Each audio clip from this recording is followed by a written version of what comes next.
नमस्कार। राति 8 बजेको जनता समाचारमा स्वागत छ। म कावेरी पौडेल। म मिलन बजगाई। सबैभन्दा पहिले प्रमुख समाचार। नेकपा एकीकृत समाजवादी र नेकपा जनवादी पार्टीबीच एकता, समाजवादी कार्यदिशामा अघि बढ्ने नेताहरूको प्रतिबद्धता। माओवादी केन्द्रको 8औं महाधिवेशन अन्तर्गत बन्द सत्रमा अध्यक्ष दाहालको राजनीतिक प्रतिवेदनमाथि छलफल जारी। भोलि समूहगत निष्कर्ष प्रस्तुत गरिने। पश्चिमी न्यून चापिए प्रणालीका कारण देशभर चिसो बढ्यो। स्वास्थ्यमा गम्भीर असर गर्ने भएकाले सतर्कता अपनाउन चिकित्सकको सुझाव। भारतको मदर टेरेसा च्यारिटीलाई विदेशी सहायता लिन प्रतिबन्ध। इसाई धर्मको प्रचार प्रसार र सर्वसाधारणलाई प्रलोभनमा पारेको आरोप। र एसियन सिनियर सेन्ट्रल जोन पुरुष तथा महिला भलिबल च्यालेन्ज कप अन्तर्गत महिलातर्फको उपाधि नेपाललाई।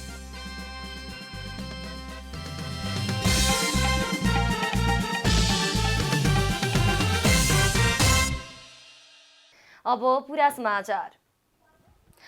नेकपा एकीकृत समाजवादी र नेकपा जनवादी पार्टी बीच एकता भएको छ। एकता घोषणा सभामा नेताहरूले समाजवादी कार्यदिशामा अगाडि बढ्ने प्रतिबद्धता व्यक्त गरेका छन्।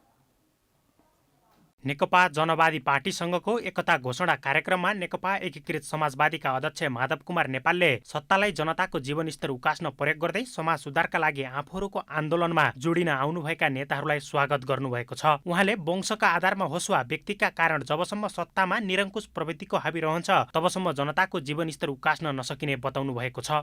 एउटा वंशगत शासनको निरङ्कुशता थियो, फेरि व्यक्तिको निरङ्कुशता देखा पर्न थाल्यो।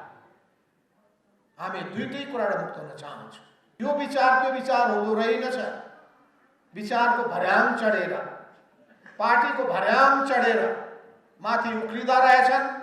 सङ्घीयतामा गएसँगै गाउँ गाउँमा गएका बजेटहरू जीवनस्तर परिवर्तन गर्नमा कत्तिको प्रभावकारी रूपमा प्रयोग भएको छ भन्ने मूल्याङ्कन नहुनु दुःखद रहेको बताउँदै अध्यक्ष नेपालले कृषि उपज लगायतको उत्पादन बढाउन पहिला आत्मविश्वास बढाउन आवश्यक भएको समेत जिकिर गर्नुभएको छ। अधिकार तल दिएका छौँ। पालिकामा अर्बौं रुपियाँको करोडौं रुपियाँको बजेट गएको छ। त्यसको सदुपयोग भएको छ कि छैन? त्यसको कुनै अनुगमन गर्ने काम हामीले गर्न सकिरहेका छौँ। नेकपा एकीकृत समाजवादीका महासचिव एवं कार्यक्रमका अध्यक्ष डाक्टर बेदुराम भुसालले पार्टीलाई क्रान्तिकारी रूपमा पुनर्निर्माण गर्ने दिशामा पार्टी अगाडि बढिरहेको बताउनुभयो। अहिले पछिल्लो समयमा आएर प्रदेश स्तरमा प्रशिक्षणको अभियान पनि हामीले सम्पन्न गरिरहेका छौँ।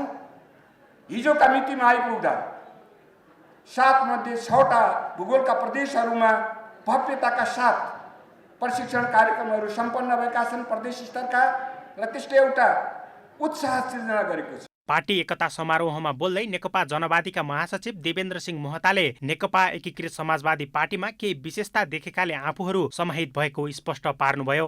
अधिकांश नेतृत्वहरू निष्कलङ्कित हुनुहुन्छ, राष्ट्रवादी हुनुहुन्छ। नम्बर दोस्रो कुरा, देशलाई नयाँ चिज दिनु खोजिरहनु भएको छ, समाजवादमा जाने भन्नुभएको छ। दोस्रो कुरा, तेस्रो कुरा चाहिँ जो हरेक मोर्चामा, हरेक आन्दोलनमा, हरेक सङ्घर्षहरूमा चाहिँ अगाडि खर्च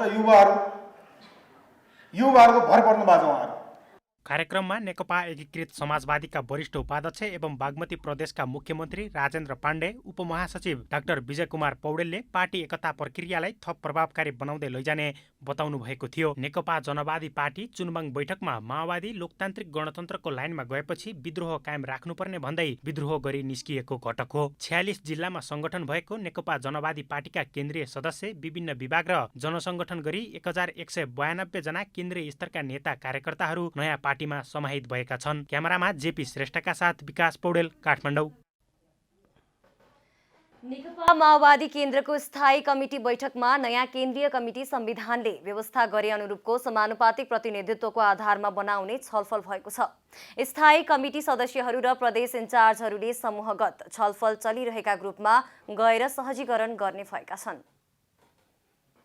मंगलबार बसेको नेकपा माओवादी केन्द्रको स्थायी कमिटी बैठकले केन्द्रीय कमिटी क्लस्टरको आधारमा युवा, मुस्लिम, महिला, जनजाति लगायतको प्रतिशत र कमिटी बनाउँदा संविधानमा व्यवस्था गरिए अनुरूप समानुपातिक प्रतिनिधित्व हुने गरी गर्ने र यसको निम्ति तयारी गर्ने निर्णय गरिएको स्थायी कमिटी सदस्य देवेन्द्र पौडेलले जानकारी दिनुभयो। उहाँका अनुसार बैठकमा स्थायी कमिटी सदस्यहरू र प्रदेश इन्चार्जहरूले समूहगत छलफल चलिरहेका ग्रुपमा गएर सहजीकरण गर्ने भएका छन्। स्थायी समितिका साथीहरू र प्रदेश इन्चार्जहरू छलफल चलिरहेका ग्रुपमा जाने र ग्रुप लिडर छान्न र ग्रुपमा छलफलको निम्ति सहजीकरण गर्ने र 15 मिनट ग्रुप लिडरले प्रस्तुत गर्नुको निम्ति समय दिने र हामी भोलि 1 बजेदेखि सुरु गर्ने र पर्सि पनि दिनभरि गरेर 16 गतेसम्म सक्ने गरी ग्रुपमा वैचारिक छलफलमा सहजीकरण गर्नको निम्ति जाने भन्ने कुरा भएको छ।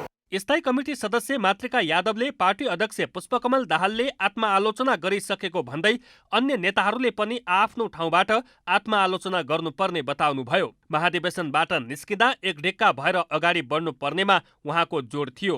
अलिअलि हामी बिग्रेका हौँ र मुख्य कुरो के हो भने अध्यक्ष कमलले आफ्नो तर्फबाट चाहिँ स्वीकारिसक्नुभयो। उहाँ जसरी मत आत्मलोचित हुनुभएको छ, हामी आफू ठाउँमा मतलब कहाँ चुकेका छौँ, हामी पनि मत आत्मलोचित हुँदै र यो हलबाट जाँदाखेरि एउटा एक ढिक्का भएर अगाडि बढ्नुपर्छ। अर्थमन्त्री समेत रहनुभएका माओवादी केन्द्रका स्थायी कमिटी सदस्य जनार्दन शर्माले माओवादी केन्द्रले लिने आर्थिक नीति देशको आत्मनिर्भरता, बेरोजगारीको अन्त्य गर्ने हुने बताउनुभयो।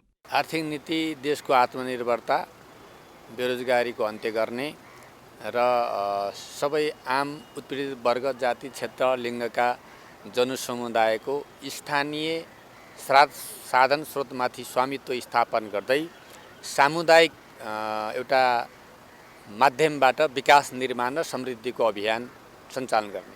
जारी माओवादी केन्द्रको 8औं महाधिवेशनमा आफ्नो मत लिखित रूपमा राख्नु भएका नेता राम कार्कीले नेपाललाई नयाँ विचार चाहिएको बताउनुभयो। नेपाल विचारमा गरिब भएको उहाँको भनाइ छ। उहाँले संघीयता सही अर्थमा लागू हुन नसकेको समेत दाबी गर्नुभयो। नेपाललाई एउटा नयाँ विचार चाहिएको छ, नयाँ स्ट्राटेजी चाहिएको छ, नयाँ डेभलपमेन्ट स्ट्राटेजी चाहिएको छ। त त्यो अहिले चाहिँ त्यो भनेको ज्ञान हो, त्यो भनेको चेतना हो, त्यो भनेको चाहिँ कार्यक्रम हो, त्यो छैन अहिले। त विचारमा नेपाल चाहिँ गरिब छ।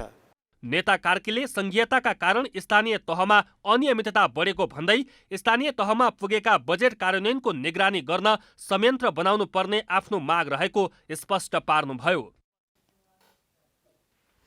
नेकपा माओवादी केन्द्रका अध्यक्ष पुष्पकमल दाहालले 8औं राष्ट्रिय सम्मेलनमा पेश गर्नुभएको प्रतिवेदनले माओवादी कमजोर बन्नुमा विगतका कारणको समीक्षा गर्दै आत्मलोचना गर्नुभएको छ, जसमा दाहालले आफ्नै ओभर कन्फिडेन्सदेखि मोहन वैद्य लगायतको वैचारिक अस्पष्टता कारण भएको उल्लेख गर्नुभएको छ। प्रचण्ड पथ र 21औं शताब्दीको जनवादको क्ल्यास। 2057 सालमा दोस्रो राष्ट्रिय सम्मेलनबाट माओवादीले प्रचण्ड पथ अँगालेको थियो। त्यसपछि माओवादीले 2060 सालको केन्द्रीय कार्य समितिको बैठकबाट 21औं शताब्दीको जनवादबारे छलफल प्रारम्भ गर्दै त्यसलाई प्रचण्ड पथका रूपमा समावेश गरेको हो। त्यसपछि 2062 सालको चुनबाङ बैठकले डाक्टर बाबुराम भट्टराईको लाइन संविधान सभा र गणतन्त्रलाई भावी कार्यदिशा मानेको थियो, जसले माओवादी पनि पुरानो संसदीय व्यवस्थामा नै गाभिने आशंका निर्माण गरेको थियो। 2065 सालमा नेता नारायण काजी श्रेष्ठसँग पार्टी एकता गरेपछि प्रचण्ड पथलाई छोडेर मार्क्सवाद, लेनिनवाद, माओवाद विचार अङ्गीकार गरेको थियो। अहिले पुष्पकमल दाहालले महाधिवेशनमा पेश गरेको राजनीतिक प्रतिवेदनले एकतामा जाँदा प्रचण्ड पथ पदावली सबैका लागि स्वीकार्य हुन सक्ने अवस्था नरहेकाले त्यसलाई फेर्नु परेको र फेर्नका लागि पार्टीको कुनै पनि फोरममा घनीभूत छलफल नभएर गल्ती भएको उल्लेख गरेको छ। प्रचण्डको ओभर कन्फिडेन्ट। शान्ति सम्झौता र हतियार हस्तान्तरण गर्दा चुनबाङ बैठकले गरेको कार्यदिशालाई आधार बनाएर नेता कार्यकर्ताको व्यापक छलफल बिना नै प्रचण्डको ओभर कन्फिडेन्सले सम्झौतामा गए पनि त्यसले कार्यकर्तामा चिसो पसेको प्रतिवेदनले बताएको छ। मोहन वैद्यको वैचारिक अस्पष्टताको उल्लेख।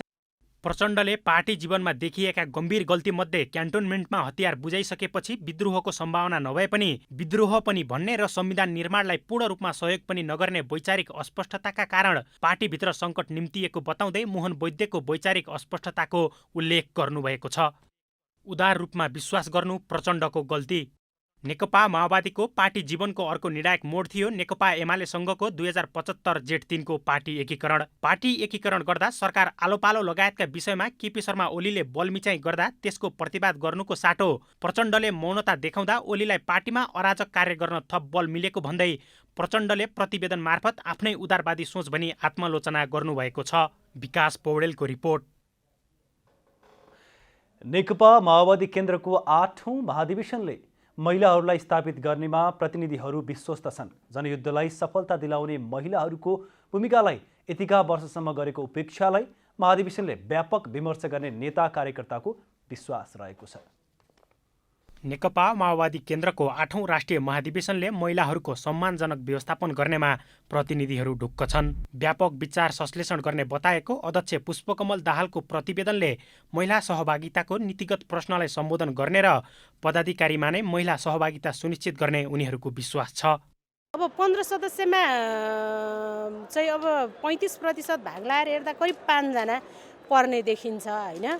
अब यसलाई त्यही ढङ्गले लिएर जाने भनिरहँदाखेरि हामीलाई लागेको के हो भनेदेखि 5 जनासम्म महिलाहरू चाहिँ पदाधिकारीमा पर्ने स्थिति होला कि भन्ने हो।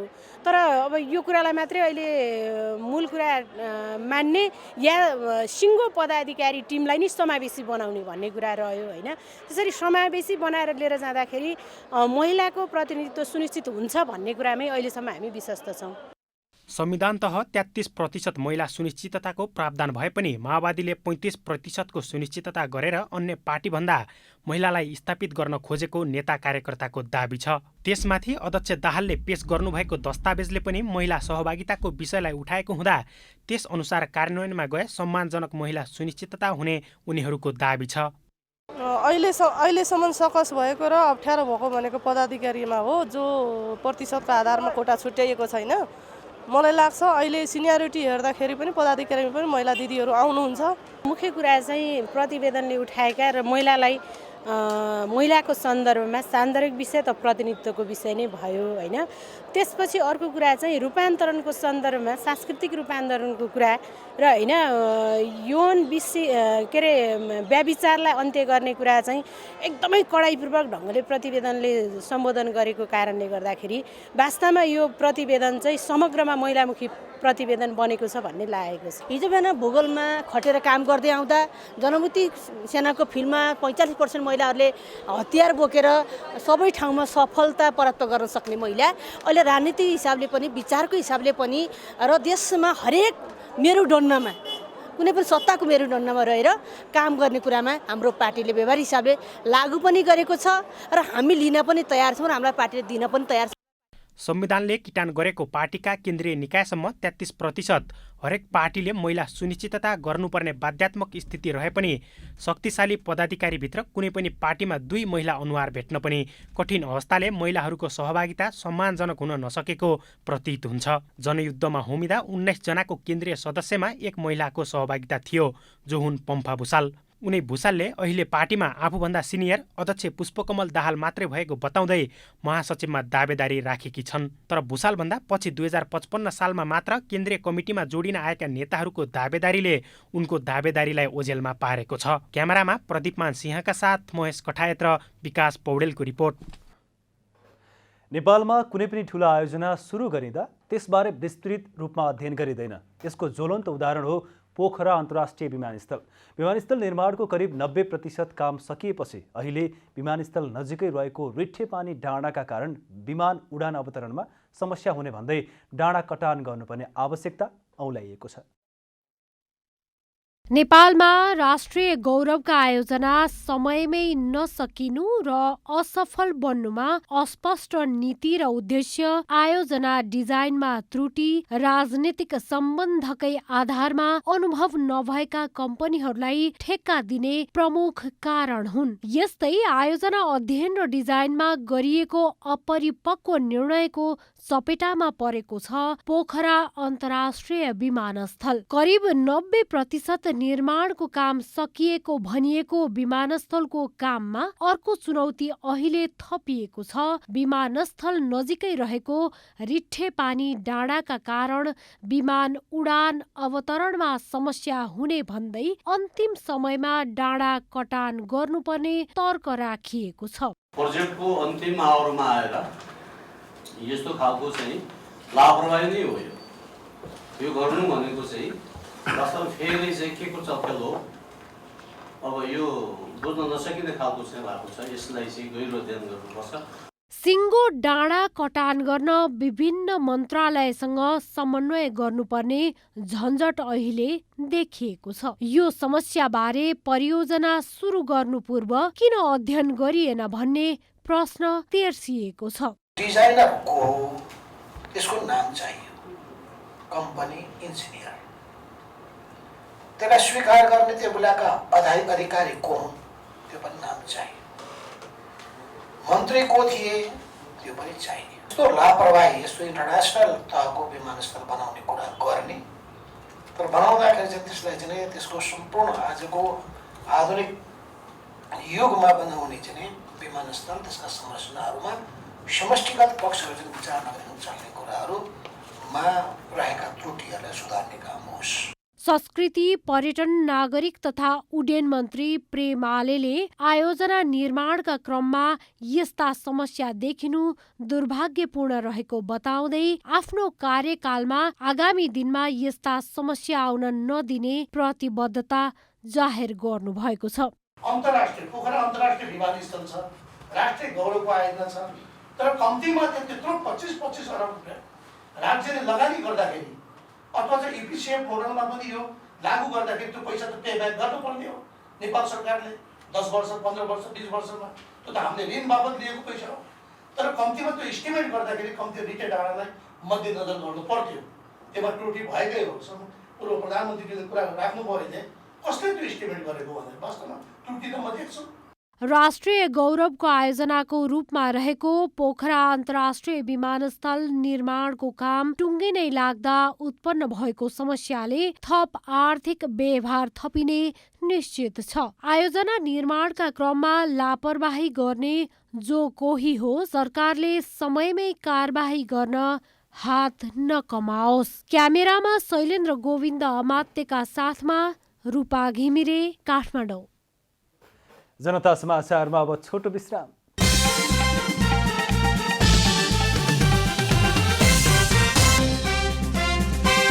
नेकपा एकीकृत समाजवादी र नेकपा जनवादी पार्टी बीच एकता, समाजवादी कार्यदिशामा अघि बढ्ने नेताहरूको प्रतिबद्धता। माओवादी केन्द्रको 8औं महाधिवेशन अन्तर्गत बन्द सत्रमा अध्यक्ष दाहालको राजनीतिक प्रतिवेदनमाथि छलफल जारी, भोलि समूहगत निष्कर्ष प्रस्तुत गरिने। पश्चिमी न्यूनचापीय प्रणालीका कारण देशभर चिसो बढ्यो, स्वास्थ्यमा गम्भीर असर गर्ने भएकाले सतर्कता अपनाउन चिकित्सकको सुझाव। भारतको मदर टेरेसा च्यारिटीलाई विदेशी सहायता लिन प्रतिबन्ध, इसाई धर्मको प्रचार प्रसार र सर्वसाधारणलाई प्रलोभनमा पारेको आरोप। र एसियन सिनियर सेन्ट्रल जोन पुरुष तथा महिला भलिबल च्यालेन्ज कप अन्तर्गत महिलातर्फको उपाधि नेपाललाई।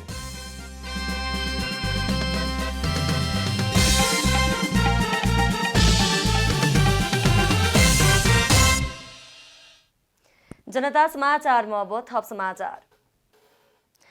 हाल देशमा पश्चिमी न्यूनचापीय प्रणालीको प्रभाव रहेको हुँदा देशभर सामान्यदेखि पूर्णतया बदलिरहने मौसम पूर्वानुमान महाशाखाले जानकारी दिएको छ। मौसममा आएको परिवर्तनले स्वास्थ्यमा गम्भीर असर गर्ने हुनाले सतर्क रहन चिकित्सकहरूले सुझाव दिएका छन्। अहिलेको समयमा पश्चिमी न्यूनचापीय प्रणाली पूर्वतर्फ सर्ने र मनसुनको समयमा बङ्गालको खाडीबाट आउने र यस्ता किसिमका प्रणाली पूर्वबाट पश्चिमतर्फ जाने हुँदा मौसममा बदलाव आउने गरेको छ। 2 दिन यता देशमा पश्चिमी न्यूनचापीय प्रणालीको प्रभाव रहेको हुँदा देशभर सामान्यदेखि पूर्णतया बदलिरहने मौसम पूर्वानुमान महाशाखाले जनाएको छ। मङ्गलबार राति देशका विभिन्न पश्चिमी स्थानहरूमा पानी पर्ने र बुधबार देशका अधिकांश स्थानमा हल्कादेखि मध्यम वर्षाको सम्भावना रहेको छ। त्यस्तै उच्च पहाडी भूभागमा हल्कादेखि मध्यम हिमपातको सम्भावना रहेको र बिहिबार मौसममा केही सुधार आउने मौसम पूर्वानुमान महाशाखाले जनाएको छ।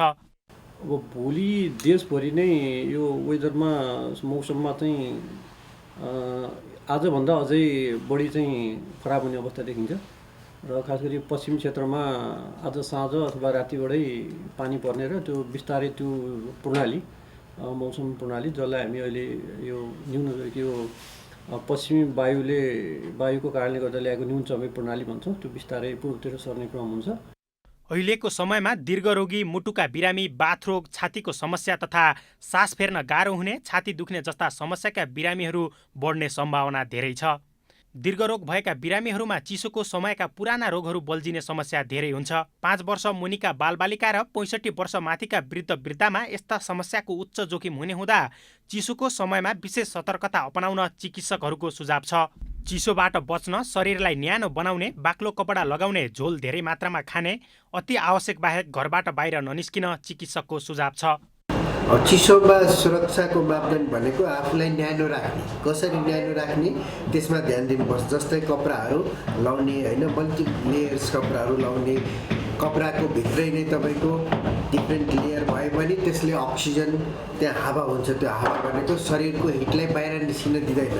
तपाईँ हामी सबैले पढायो होला नि, एयर इज ब्याड कन्डक्टर। त्यो बाहेक चाहिँ हाइड्रेसन मेन्टेन गर्नु पर्यो, झोल तरल पदार्थहरू खाइराख्नु पर्यो, अनावश्यक बाहिर चाहिँ हिलडोल गर्नु भएन होइन। चिसोको समयमा हिटर बाल्दा र आगो ताप्दा कतिपय स्थानमा विभिन्न किसिमका घटना हुने गरेको छ। त्यस्ता किसिमका घटनाबाट मानवीय क्षतिसम्म हुने गरेकाले सतर्कता अपनाउन चिकित्सकहरूको सुझाव छ। क्यामेरामा जयराज थपलियाका साथ अस्मिता तिवारी, काठमाडौँ। रौतहटको गौरचपुर सडक खण्डको गरुडामा जन्ती बोकेको कार दुर्घटना हुँदा 5 जनाको मृत्यु भएको छ। गौरबाट चन्द्रनिगाहपुरतर्फ जाँदै गरेको भारतीय BR 05 PA 6953 नम्बरको कार गरुडामा दुर्घटना भएको इलाका प्रहरी कार्यालय गरुडाका प्रहरी नायब उपरीक्षक DSP श्रीराम भण्डारीले जानकारी दिनुभयो। DSP भण्डारीका अनुसार कारमा सवार 9 जना मध्ये 4 जना घाइते भएका छन्। घाइतेहरूको गरुडा अस्पतालमा उपचार भइरहेको छ। प्रहरीका अनुसार मृतकको शनाखत हुन सकेको छैन। जिल्ला प्रहरी कार्यालय र इलाका प्रहरी कार्यालय गरुडाको टोली घटनास्थलमा पुगी शनाखतको तयारीमा जुटेको रौतहटका प्रमुख जिल्ला अधिकारी कृष्ण बहादुर शाहीले जानकारी दिनुभयो। प्रहरीको गाडीको ठक्करबाट स्थानीयको मृत्यु भएको विषयलाई लिएर तनाव बढेपछि जिल्ला प्रशासन कार्यालयले सर्लाहीको ईश्वरपुरमा निषेधाज्ञा जारी गरेको छ। जिल्ला प्रशासन कार्यालयले मंगलबार दिउँसो 3 बजेदेखि बुधबार राति 7 बजेसम्मका लागि निषेधाज्ञाको आदेश जारी गरेको हो।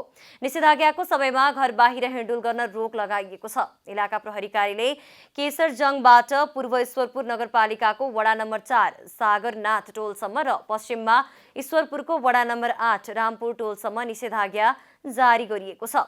यस्तै इलाका प्रहरी कार्यालय केसरजङबाट उत्तर ईश्वरपुर नगरपालिकाको वडा नम्बर 5 सखुबानी टोलसम्म तथा दक्षिणमा वडा नम्बर 9 खोरिया टोलसम्म निषेधाज्ञा जारी गरिएको छ। प्रहरीको गाडीले ठक्कर दिँदा स्थानीय व्यवसायी रामकुमार महतोको मृत्यु भएपछि स्थानीय बासिन्दाले लगातार प्रदर्शन गर्दै आएका छन्।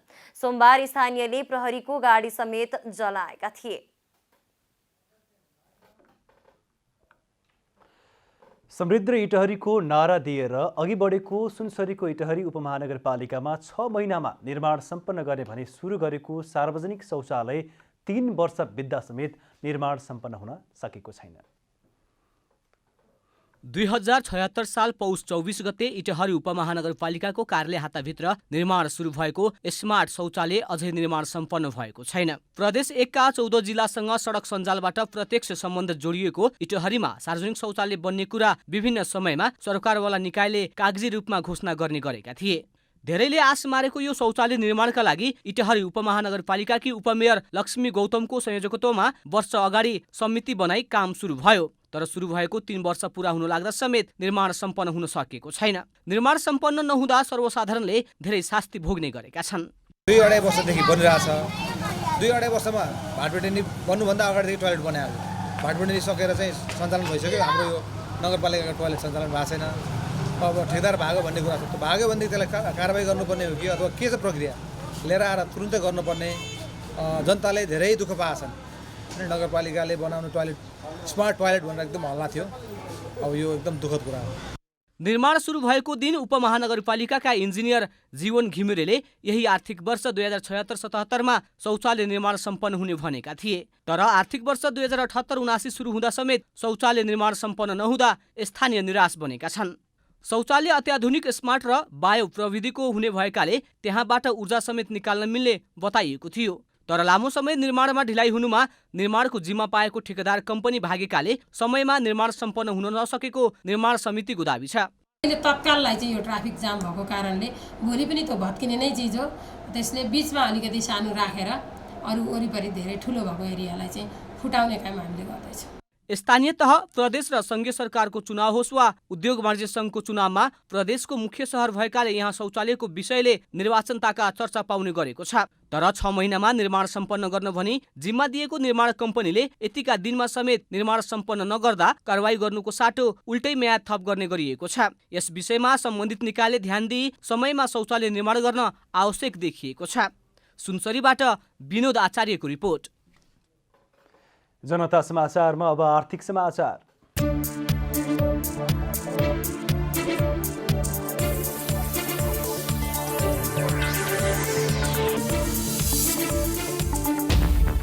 नेपाल टेलिकमले एक महिनामै 8,51,365 4G प्रयोगकर्ता बढाएको छ। टेलिकमसँग गत असोजमा 66,34,000 4G ग्राहक रहेकोमा कार्तिकमा यो संख्या 74,85,430 पुगेको नेपाल दूरसञ्चार प्राधिकरणको तथ्याङ्कले देखाएको छ।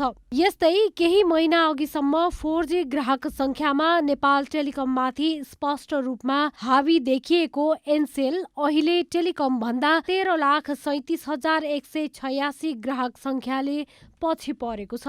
एनसेलले गत कार्तिकमा 88,764 4G ग्राहक थपेर कुल 61,48,244 पुर्याएको छ। असोजमा एनसेलसँग 60,59,480 4G ग्राहक थिए। विभिन्न शीर्षकमा प्रहरी कारबाहीबाट संकलन हुने राजस्वको रकम बढेको छ। अघिल्लो आर्थिक वर्षको 5 महिना र चालु आर्थिक वर्षको तुलना गर्दा राजस्व 106% भन्दा बढीले वृद्धि भएको नेपाल प्रहरीले जानकारी गराएको छ। प्रहरीले चालु आर्थिक वर्षको 5 महिनामा मात्र 2 अर्ब 20 करोड 82,60,872 रुपैयाँ राजस्व संकलन गरेको छ। अघिल्लो आर्थिक वर्ष 2077-78 को पहिलो 5 महिनामा 1 अर्ब 6 करोड 81,29,500 बराबर राजस्व संकलन भएको थियो। सबैभन्दा धेरै राजस्व संकलन अवैध सुन बरामदबाट भएको देखिएको छ। 5 महिनामा सुनबाट मात्र 85 करोड 61,55,700 संकलन भएको छ, जुन अघिल्लो आर्थिक वर्षको तुलनामा 340%ले बढी हो। त्यस्तै ट्राफिक कारबाहीबाट 63%ले राजस्वमा वृद्धि भएको प्रहरीले जनाएको छ। ट्राफिक कारबाहीबाट चालु आर्थिक वर्षको 5 महिनामा 57 करोड 60,55,000 रुपैयाँ राजस्व संकलन भएको छ। नेपालमा पछिल्लो समय ब्याङ्किङ कसुर सम्बन्धी मुद्दाको दर्ता बढ्दै गएको देखिएको छ। नेपाल प्रहरीबाट प्राप्त तथ्याङ्कले पछिल्लो समय ब्याङ्किङ कसुर सम्बन्धी दर्ता हुने मुद्दाको संख्या बढ्दै गएको देखाएको हो। प्रहरीको तथ्याङ्क अनुसार चालु आर्थिक वर्षको पहिलो 5 महिना अर्थात् मङ्सिर मसान्तसम्ममा यस्तो मुद्दाको संख्या 105%ले बढेको छ। गत आर्थिक वर्षको पहिलो 5 महिनामा ब्याङ्किङ कसुरमा 880 मुद्दा प्रहरीमा दर्ता भएका थिए। चालु आर्थिक वर्षको सोही अवधिमा त्योभन्दा बढी अर्थात् 1,808 वटा यस्ता प्रकृतिका मुद्दा प्रहरीमा दर्ता भएका छन्। ब्याङ्किङ कसुर सम्बन्धी मुद्दा नेपाल प्रहरी मार्फत अदालती प्रक्रियामा जाने गर्छ। यसमा सरकार आफै वादी भएर मुद्दा लड्ने गर्छ, जुन पछिल्लो समय बढेको प्रहरीको तथ्याङ्कले देखाएको छ। पछिल्लो समय रकम कारोबार चेक मार्फत हुने तर चेक नसाटिने भएपछि प्रहरीमा मुद्दा बढेको प्रहरीको भनाइ छ।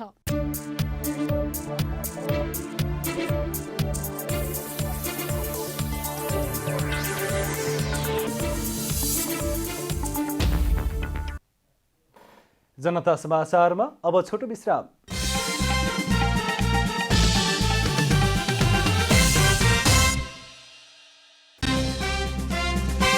नेकपा एकीकृत समाजवादी र नेकपा जनवादी पार्टी बीच एकता, समाजवादी कार्यदिशामा अघि बढ्ने नेताहरूको प्रतिबद्धता। माओवादी केन्द्रको 8औं महाधिवेशन अन्तर्गत बन्द सत्रमा अध्यक्ष दाहालको राजनीतिक प्रतिवेदनमाथि छलफल जारी, भोलि समूहगत निष्कर्ष प्रस्तुत गरिने। पश्चिमी न्यूनचापीय प्रणालीका कारण देशभर चिसो बढ्यो, स्वास्थ्यमा गम्भीर असर गर्ने भएकाले सतर्कता अपनाउन चिकित्सकको सुझाव। भारतको मदर टेरेसा च्यारिटीलाई विदेशी सहायता लिन प्रतिबन्ध, इसाई धर्मको प्रचार प्रसार र सर्वसाधारणलाई प्रलोभनमा पारेको आरोप। र एसियन सिनियर सेन्ट्रल जोन पुरुष तथा महिला भलिबल च्यालेन्ज कप अन्तर्गत महिलातर्फको उपाधि नेपाललाई।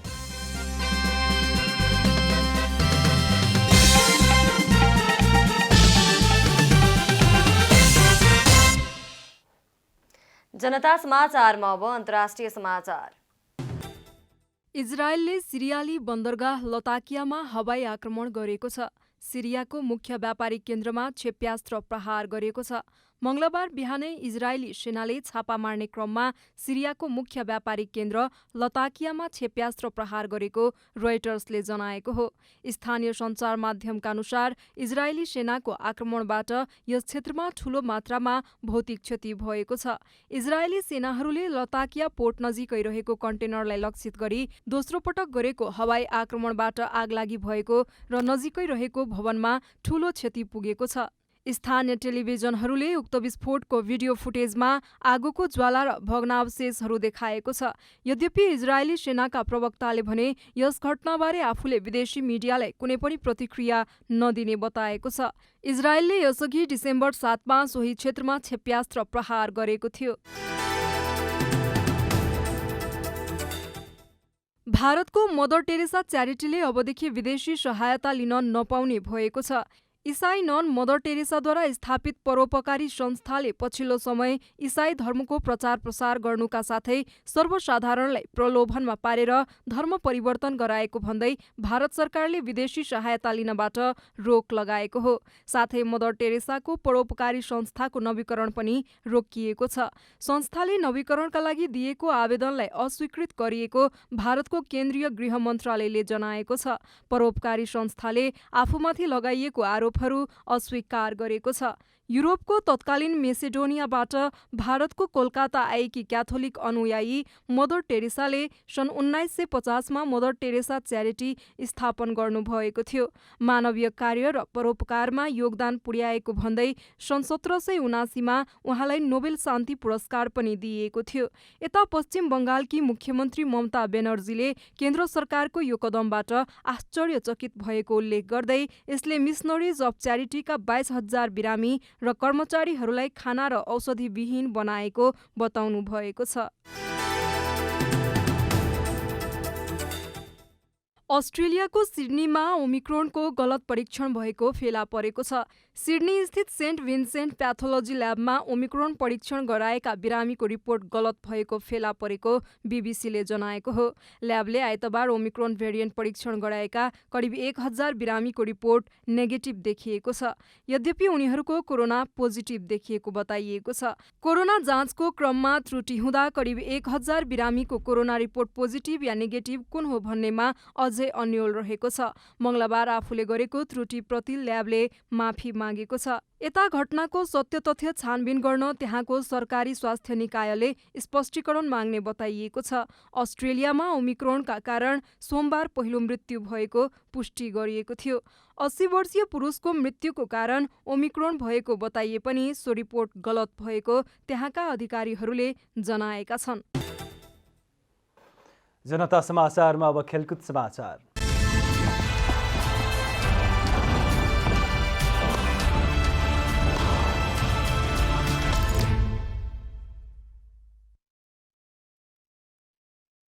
सेन्ट्रल जोन पुरुष तथा महिला भलिबल च्यालेन्ज कप अन्तर्गत महिलातर्फको उपाधि जितेको छ।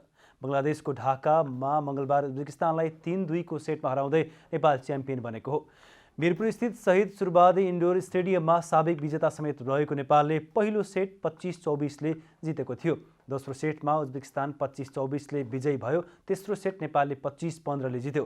चौथो सेट उज्बेकिस्तानले 25-22ले जित्दै खेल 2-2 को अवस्थामा पुर्याए। त्यसपछि पाँचौं सेटमा नेपालले 15-10ले आफ्नो बनाउँदै उपाधि रक्षा गरेको हो। यससँगै नेपाल अपराजित रहँदै च्याम्पियन बनेको हो। यस्तै सेन्ट्रल जोनको महिलातर्फ नेपाल लगातार दोस्रो पटक च्याम्पियन बनेको हो। युवा तथा खेलकुद मन्त्री महेश्वर गहतराजले सर्वोच्च अदालतको आदेशले खेलकुदमा दीर्घकालीन असर गरेको बताउनु भएको छ। नेपाल ओलम्पिक कमिटी एनओसीको साधारण सभाको मङ्गलबार उद्घाटन गर्दै मन्त्री गहतराजले अदालतबाट अल्पकालीन आदेश जारी भएपछि खेलकुदमा दीर्घकालीन असर गरेको औल्याएका छन्। राष्ट्रिय खेलकुद परिषद राखेपको सदस्य सचिवको विषयमा सर्वोच्च अदालतको आदेशले खेलकुदमा दुर्भाग्यपूर्ण अवस्थामा पुगेको बताउनु भएको हो। पछिल्लो अवस्थामा अदालती प्रक्रिया अल्पकालीन आदेश गर्ने तर दीर्घकालीन काममा असर गर्ने जुन अवस्था पैदा भएको छ, यो असाध्यै दुर्भाग्यपूर्ण अवस्था पैदा भइराखेको छ। देशको समग्र खेल क्षेत्रलाई व्यवस्थापन गर्ने र खेल क्षेत्रलाई विकास गर्ने सवालसँग सम्बन्धित विषय हो। तर मलाई लाग्छ अदालतले यसलाई अग्राधिकारमा हेर्ला त भनिरहेको सन्दर्भमा ढिला सुस्ती भइराखेको छ। कार्यक्रममा नेपाल ओलम्पिक कमिटीका अध्यक्ष जीवनराम श्रेष्ठले मैदान र खेल सङ्घमा हुनुपर्ने खेलकुद सर्वोच्च अदालतमा भइरहेको आरोप लगाउनुभयो। नेपालको खेलकुदको ग्राउन्ड भनेको सर्वोच्च अदालत जस्तो एउटा स्थिति पनि बन्न गयो। अदालतमा नै खेलकुदका गतिविधिहरू हुने खालको एउटा अवस्थाहरू सिर्जना भयो, जुन नेपालको खेलकुदको विकासको लागि एउटा चाहिँ नि साह्रै नकारात्मक खालको अवस्था चाहिँ नि अनुभूति हामीले गर्यौँ। सरकारले राखेपका तत्कालीन सदस्य सचिव रमेश कुमार सिलवाललाई हटाएर टङ्कलाल घिसिङलाई सदस्य सचिवमा नियुक्त गरेपछि पूर्व सदस्य सचिव रमेश कुमार सिलवाल अदालत पुगेका थिए। सोही विषय अदालतमा पुगेपछि अदालतले दुवै पक्षलाई पुस 12 गते छलफलका लागि बोलाएको थियो। तर 12 गते समय अभावको कारण देखाउँदै अदालतले मुद्दा हेर्दैमा राखेको छ। नेपाल क्रिकेट सङ्घ क्यानले नियुक्त गरेका नेपाली क्रिकेटका मुख्य प्रशिक्षक पुबुद दासनायक नेपाल आइपुगेका छन्। यसअघि पनि नेपाली टोलीलाई प्रशिक्षण गराएका मुख्य प्रशिक्षक पुबुदु मङ्गलबार नेपाल आइपुगेका हुन्। विमानस्थलमा पुबुदुलाई क्यानका क्रिकेट म्यानेजर विनोद दासले स्वागत गरेका छन्। क्यानको मक्सिर 25 गतेको बोर्ड बैठकले मुख्य प्रशिक्षकको रूपमा पुबुदलाई अनुमोदन गरेपछि पुबुदले पुनः नेपाली टोली सम्हाल्ने जिम्मेवारी पाएका हुन्। मङ्गलबार विमानस्थल ओर्लिएपछि सञ्चारकर्मीसँग बोल्दै प्रशिक्षक पुबुदले पुनः नेपाली टोलीको जिम्मेवारी पाएकोमा खुसी व्यक्त गरेका छन्। पहिले नेपाली टोली सम्हाल्दा र अहिले टोली सम्हाल्दा फरक भएको भन्दै प्रशिक्षक दासनायकले नेपाली क्रिकेट नयाँ उचाइमा पुर्याउने जिम्मेवार थपिएको बताएका छन्।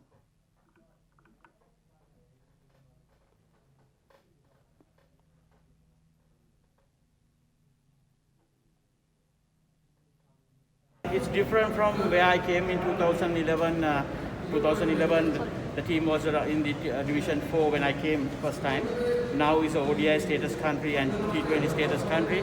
So the challenges are different on the field. There are a lot of things to work, and of course, as you all know me, I just want to take Nepal into the next level and get into a few World Cups and have that positive atmosphere within Nepal cricket.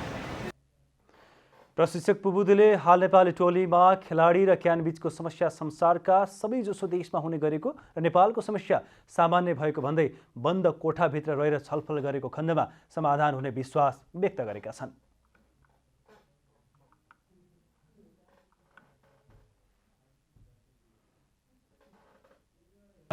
There's a lot to improve, and one positive thing is that we have great talent coming up. And the cricket structure in the world also has been a bit changed, so Nepal has to adjust into that setup. So a lot of planning, a lot of work to do, so I'm really looking forward for that. प्रशिक्षक दासनायकले यसअघि सन् 2011 देखि 2015 सम्म नेपाली टोली सम्हालिसकेका छन्। उनकै प्रशिक्षणमा नेपालले पहिलो पटक सन् 2014 मा आईसीसी T20 विश्वकप खेलेको थियो। अब मौसम समाचार।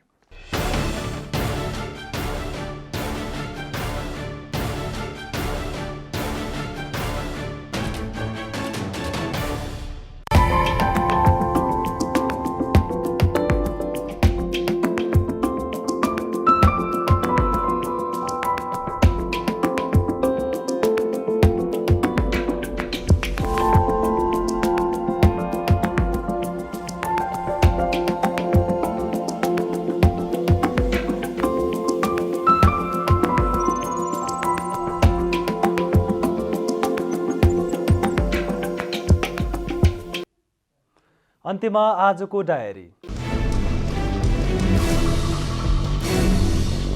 नेकपा एकीकृत समाजवादी र नेकपा जनवादी पार्टी बीच एकता भएको छ। नेकपा जनवादी पार्टीसँगको एकता घोषणा कार्यक्रममा नेकपा एकीकृत समाजवादीका अध्यक्ष माधव कुमार नेपालले सत्तालाई जनताको जीवनस्तर उकास्न प्रयोग गर्दै समाज सुधारका लागि आफूहरूको आन्दोलनमा जोडिन आउनुभएका नेताहरूलाई स्वागत गर्नुभयो। एकता घोषणा सभामा नेताहरूले समाजवादी कार्यदिशामा अगाडि बढ्ने प्रतिबद्धता समेत व्यक्त गरेका छन्। नेपाल कम्युनिस्ट पार्टी माओवादी केन्द्रको महाधिवेशन एक दिन बढी लम्बिने भएको छ। सुरुमा राष्ट्रिय सम्मेलन गर्ने भनेको माओवादीले शनिबार सम्मेलनलाई महाधिवेशनमा परिणत गर्ने निर्णय गरेको थियो। पौष 11 गतेदेखि 15 गतेसम्म भनिएको महाधिवेशन अब एक दिन बढी अर्थात् 16 गतेसम्म सञ्चालन हुने भएको हो। हाल देशमा पश्चिमी न्यूनचापीय प्रणालीको प्रभाव रहेको हुँदा देशभर सामान्यदेखि पूर्णतया बदलिरहने मौसम पूर्वानुमान महाशाखाले जनाएको छ। मंगलबार राति देशका विभिन्न पश्चिमी स्थानमा पानी पर्ने र बुधबार देशका अधिकांश स्थानमा हल्कादेखि मध्यम वर्षाको सम्भावना छ। त्यस्तै उच्च पहाडी भूभागमा हल्कादेखि मध्यम हिमपातको सम्भावना रहेको र बिहीबार मौसममा केही सुधार आउने मौसम पूर्वानुमान महाशाखाले जनाएको छ। इजरायलले सिरियाली बन्दरगाह लताकियामा हवाई आक्रमण गरेको छ। मंगलबार बिहानै इजरायली सेनाले छापा मार्ने क्रममा सिरियाको मुख्य व्यापारिक केन्द्र लताकियामा क्षेप्यास्त्र प्रहार गरेको रोइटर्सले जनाएको छ। स्थानीय सञ्चार माध्यमका अनुसार इजरायली सेनाको आक्रमणबाट सो क्षेत्रमा ठूलो मात्रामा भौतिक क्षति भएको छ। नेपालले एसियन सिनियर सेन्ट्रल जोन पुरुष तथा महिला भलिबल च्यालेन्ज कप अन्तर्गत महिलातर्फको उपाधि जितेको छ। बांग्लादेशको ढाकामा आज उज्बेकिस्तानलाई 3-2 को सेटमा हराउँदै नेपाल च्याम्पियन बनेको हो। जितसँगै नेपाल अपराजित रहँदै च्याम्पियन बनेको हो। यस्तै सेन्ट्रल जोनको महिलातर्फ नेपाल लगातार दोस्रो पटक च्याम्पियन बनेको हो।